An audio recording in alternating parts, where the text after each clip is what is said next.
Kai, inna lillahi wa inna ilaihi raji'un. Inna lillahi wa inna ilaihi. Ke juna ina za ki da mu? Inna lillahi wa inna ilaihi. Ya Allah, da ka kama mu da laifin da wawaye suke yi. Assalamu alaikum. Amin wa alaikum A mutume na? eh. Ya lamura. Wallahi ba lafiya ba. A'udhu billahi minash shaitanir rajim. Ai duniyar ga ta lalace. Wallahi kawai mu koma ga Allah. Ka ji ta'asar da shugaban ƙasar Faransa Emmanuel Macron. Naji to ba dai makaroni ko dai makaroni ne. Wallahi. Ma abin nan kuma ya kamata a ce a ɗauki ƙwarin mataki a kan shi. Gaskiya ya Domin kamata. ba ta kamata a ce Kai irin ne waɗannan shugabannin. yanzu na jagam nike da zufa.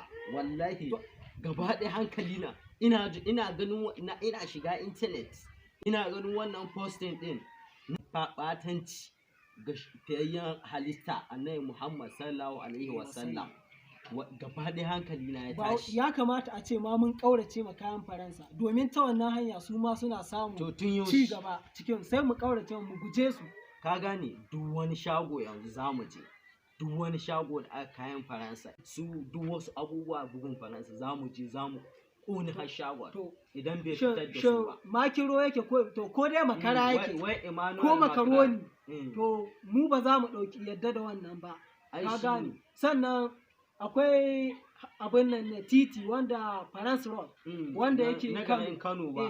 Ya kamata muna roƙon gwamnan Kano ya canza shi ya canza mai suna ya sa mashi wani suna na don ba za mu yadda ƙasar mu ta zauna da waɗannan ƴan ɓata rewa. Muna roƙon Allah don ya kama da laifin da wasu wawaye ƴan siyasa mu maluman mu ƴan siyasa mu manyan mu shugabannin mu muna roƙon ku da duk wani abu da ya danganci Faransa mu ƙaurace mishi sannan duk wata shiya da ke wai wani ko wani layi nan wadda ta danganci da Faransa muna son don girma Allah muna roƙon ku shugabanni a canza musu suna sannan duk wani kayan kasuwanci da za a odowa daga Faransa ko a ɗebe su nan Najeriya a fitar da su Faransa muna roƙon ku shugabanni da 'yan siyasa mu don Allah da 'yan kasuwanmu a daina siyo kaya daga Faransa a kawo mana Najeriya ƙasƙantaccen ƙasa.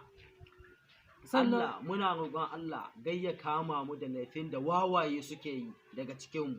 Muna roƙon shugabannin musulmai na duniya da su yi gaggawa ɗaukar hukunci a kan shi.